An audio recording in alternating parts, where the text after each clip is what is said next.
पंकज गजेंद्र जी रायपुर से। राधे वल्लभ शर्मा। राधे राधे महाराज जी। महाराज जी, वाणी पाठ जप करो, मंत्र जप करो या आरती के समय मन स्थिर नहीं रहता, उस समय मन ज्यादा भटका। कोई परेशानी की बात नहीं। अगर भोजन पाते समय मन न लगे तो पेट तो भर ही जाएगा। मन न लगे तो पेट नहीं भरेगा क्या? पेट तो भर ही जाएगा। ऐसे ही हमारा कल्याण तो हो ही जाएगा। और आज मन नहीं लगा लेकिन एक समय मन लग जाएगा। विषया आनंद का भोक्ता अभी मन है तो उसको भोगों में अच्छा लगता है।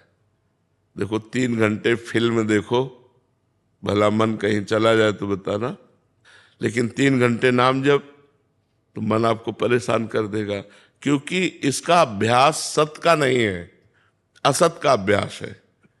असत अभ्यास में ये मन राजी है और सत अभ्यास में ये राजी नहीं है।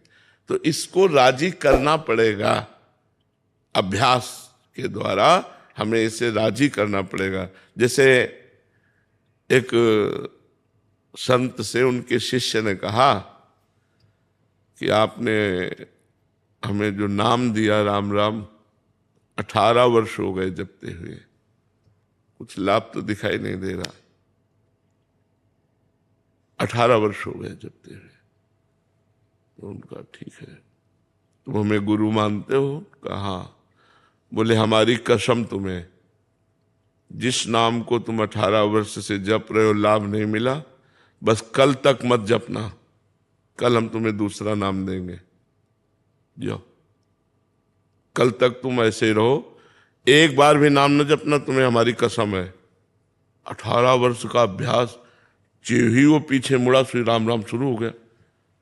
वो रो पड़ा और रो के बोला गुरुदेव ऐसा नहीं हो सकता, ऐसा नहीं हो सकता, अब मैं इसके बिना जी नहीं। बोले ये मिला है ये फल मिला है, मन राजी हो गया, अब तुम इसके बिना जी नहीं सकते, ये मिला है।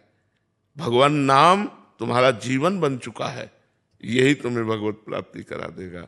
नाम जप, वाणी पाठ, सतमार्ग, इसमें हो सकता है कि कुछ दिन आपको प्रगट में कोई फलानुभूति ना हो, कोई आनंद ना मिले, कोई लाभ ना दिखाई दे, लेकिन वो लाभ दे रहा है, आपके पापों का नाश कर रहा है, आपके अशुभों का नाश कर रहा है और आपको भगवान के नजदीक ले जा रहा है।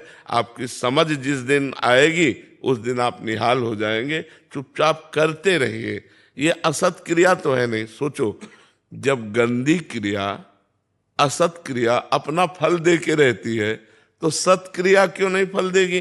हम वाणी पाठ कर रहे हैं, हम नाम जप कर रहे हैं, हम दूसरों की सेवा कर रहे हैं, वो हमें लाभ नहीं देगा। जब कोई गलत क्रिया हो जाती है तो उसका हमको दंड मिलता है भगवान के विधान के द्वारा। तो जब अच्छी क्रिया हम कर रहे हैं तो उसका फल क्यों नहीं मिलेगा? तो हमें विश्वास करना चाहिए, मन लगे या ना लगे, हम वाणी पाठ करते हैं, नाम जप करते हैं, भगवत कथा सुनते हैं, भगवत चर्चा करते हैं, नाम कीर्तन करते हैं, इसका फल अवश्य मिलेगा। समय पर इंतजार करो, समय पर इंतजार करो। प्रियंका जी मुंबई से। श्री हरिवंश महाराज जी। महाराज जी, सेवक वाणी के 3रे प्रकरण में श्रीहित नाम प्रताप यश में लिखा है कि साधक को अपने रसिकाचार्य से निष्ठापूर्वक ये प्रश्न पूछना चाहिए कि श्री हरिवंश धर्म का अनुसरण करने वाले साधक को किस प्रकार के आचरण करने चाहिए और कौन से वो पुण्य कर्म है जिनको करने से श्री हरिवंश की शरण प्राप्त होती है।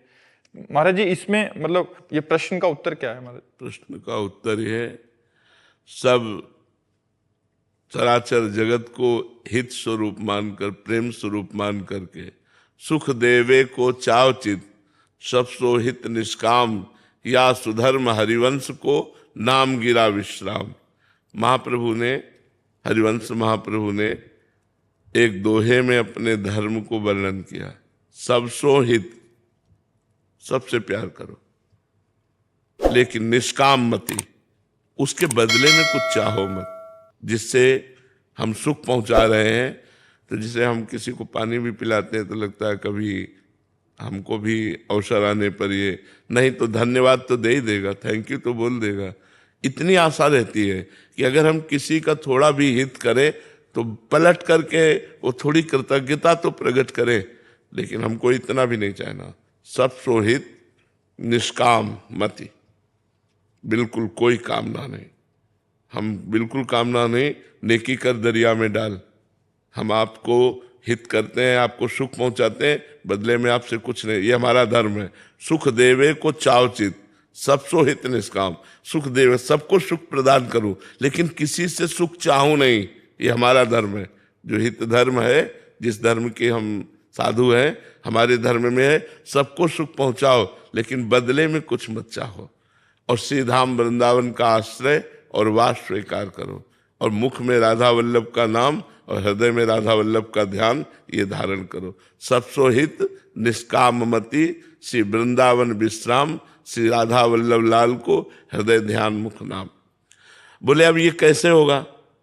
ये कैसे हो सकता है कि सबको सुख पहुंचाए, बदले में सुख न चाहे? तो बोले तन ही राख सत्संग में, सत्संग में पहुंचाओ अपने शरीर को, साधु संग में, तो वहां तुम्हें ज्ञान प्राप्त होगा। जब तुम्हें विवेक प्राप्त होगा, तब तुम दूसरों को सुख पहुंचाओगे। कि आपको सुख पहुंचाया मानो अपने राधा वल्लभ लाल को सुख पहुंचाया, आपको सुख पहुंचाया मतलब राधा वल्लभ लाल। तो अपने प्यारे को सुख पहुंचाने से बदले में कुछ थोड़ी चाह जाता है, वो सुखी है ये देखकर हमको सुख होता है। अपने प्यारे को सुख पहुंचाया, जैसे माँ अपने बच्चे को अच्छे अच्छे पदार्थ खवा रही है, तो उससे पूछो तुम क्यों खवा रही हो? तो मेरा बेटा है, तुम्हें क्या सुख मिल रहा है? ये खा रहा है, पी रहा है, ये देख के सुख मिल रहा है। और थोड़ा दूध और पियो ना, वो और छोटे बच्चे दूध और पी, जबरदस्ती हो थोड़ा दूध, क्योंकि उसको तसल्ली होती है, अच्छे से दूध पी लिया। तो ये जैसे माँ अपने बेटे को सुख पहुंचाती है, बदले में कुछ चाहती नहीं, ऐसे हम पूरे जगत को सुख पहुंचाएं। उदार चरिता नाम वसुधैव कुटुंबकम, मेरा पूरा विश्व परिवार है, सबको सुख पहुंचाएं, बदले में कुछ ना चाहें। और मुख में राधा वल्लभ का नाम, हृदय में राधा वल्लभ का ध्यान कैसे होगा? तो बोले तन ही राख सत्संग में। जब तुम सत्संग में बैठोगे, साधु समागम करोगे, तो मन ही प्रेम रस भयो, तब मन प्रेम में जाएगा। और ये क्रिया प्रेम से होती है। सुख चाहत हरिवंश हित, कृष्ण कल्प तरुषेव। यदि तुम सुख चाहते हो, परम सुख चाहते हो, तो कृष्ण रूपी कल्प तरु का सेवन करो। प्रणत कामदम पद्मजार्चितम धरणि मंडनम ध्येयमापदी। भगवान श्री कृष्ण के चरणारविंद ऐसे हैं कि जो उनमें प्रणत हो जाए तो उसकी कामनाओं की पूर्ति कर देते। प्रणत कामदम पद्मजार्चितम, स्वयं लक्ष्मी जी जिन चरणों की पूजा करती है वो चरणारविंद है। तो कृष्ण रूपी कल्पतरु का सेवन करो, सत्संग करो, तो तुम्हारी बुद्धि शुद्ध होगी, जिससे तुम चराचर जगत की सेवा कर पाओगे। तो हमारे धर्म का स्वरूप है सुख देवे को चावचित, सबसो हित निष्काम, या सुधर्म हरिवंश को नाम गिरा विश्राम। हर समय नाम जप चलता रहे, वाणी पाठ चलता रहे, सबकी सेवा बनती रहे, सब में भगवत भाव रहे, यही हमारा धर्म है। हेम सागर नायक जी। श्री हरिवंश महाराज जी। महाराज जी, हम ऐसा क्या करें कि हमें परमात्मा की याद में, नाम जप में इतना रस आने लगे कि दुनिया की इंद्रियों की सारी रसें फीकी पड़ने लगे? पहले भोजन सुधारो, नींद कम करो, मौन का अधिक आश्रय लो, अधिकतर मौन रो, विचार मौन। एक होता है जड़ मौन, बिल्कुल नहीं बोलना, गृहस्थी में जड़ मौन नहीं चल पाएगा। विचार मौन आवश्यक है तो बोलिए, नहीं तो अनावश्यक बोलिए मत। वाणी को पवित्र रखिए, नेत्रों को पवित्र रखिए, कानों को पवित्र रखिए, संयम में रखिए, और नाम जप का जिह्वा से अभ्यास कीजिए। अभ्यास करते करते जब आपका पवित्र भोजन, पवित्र विचार, तो फिर नाम पकड़ लेता है और बार बार हृदय में वो चलने लगता है।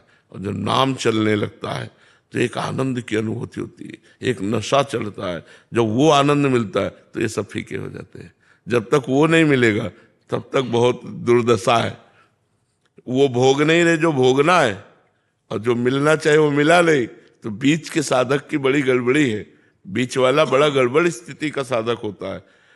एक मान लो विषयों में पड़ा है तो पड़ा ही है बेचारा, अब वो ना तो विषय भोग रहा है और ना भगवदानंद मिल रहा है, तो मन उसका बहुत दुखी रहता है कि विषयाकर्षण उसको बरबस खींच रहा है, पर वो भगवान से मिलना चाहता है, इसलिए वो भोग नहीं रहा और भगवान मिले नहीं, भगवदानंद मिला नहीं, तो बड़ी उसकी इसी बात से फिर रोना आता है। जब हम विषय सेवन नहीं करते और भगवान मिले नहीं, तब रोना आता है, प्रभु अब तो कृपा करो, हे दीन बंधु अब तो दया। वही विरह बन जाता है और विरह ही भगवान से मिला देता है। तो हमें पहले चाहिए भोजन पवित्र होना चाहिए, संग पवित्र होना चाहिए, हमारा चिंतन पवित्र होना चाहिए, हर इंद्री पवित्र होनी चाहिए, तब भगवान के भजन में रति होती है। तो खूब पवित्रता का निर्वाह करो और नाम जप करो। तो नाम जप से धीरे धीरे जब भगवदानंद मिलेगा तब विषयानंद फीका पड़ जाएगा।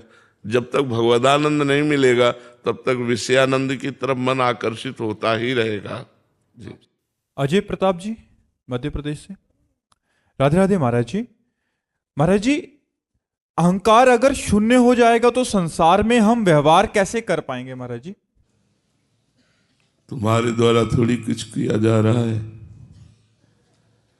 गुणानुगुण वर्तन्ते मनुष्या पार्थ सर्वशः। शतोगुण रजोगुण तमोगुण की प्रेरणा से संपूर्ण सृष्टि संचालित हो रही है। ऐसे ही आपके शरीर के भी कार्य सतोगुण रजोगुण तमोगुण के द्वारा प्रेरित हो रहे हैं। व्यर्थ में अहंकार करने के कारण ही तो आपकी दुर्गति हो गई है। आप अपने स्वरूप का विस्मरण करके ये जो कर्ता और भोक्ता भाव धारण किए हुए हैं, यही तो मूढ़ता है। अहंकार विमूढ़ात्मा कर्ता हमिति मन्यते। मैंने ऐसा किया, मैं ऐसा करूँगा, मैं ऐसा कर सकता हूँ, ये अहंकार विमूढ़ात्मा, ये मूढ़ता है, ये ज्ञान नहीं है। जिस समय ज्ञान हो जाएगा तो आप देखोगे जैसे कठपुतली नचाने वाला कठपुतली को जैसे नचाता है और नाचती कठपुतली का, उसमें कोई भी किसी भी तरह का स्वयं का अहंकार नहीं है। ऐसे उमादार जोशित की नाई सबहि नचावत राम गुसाई।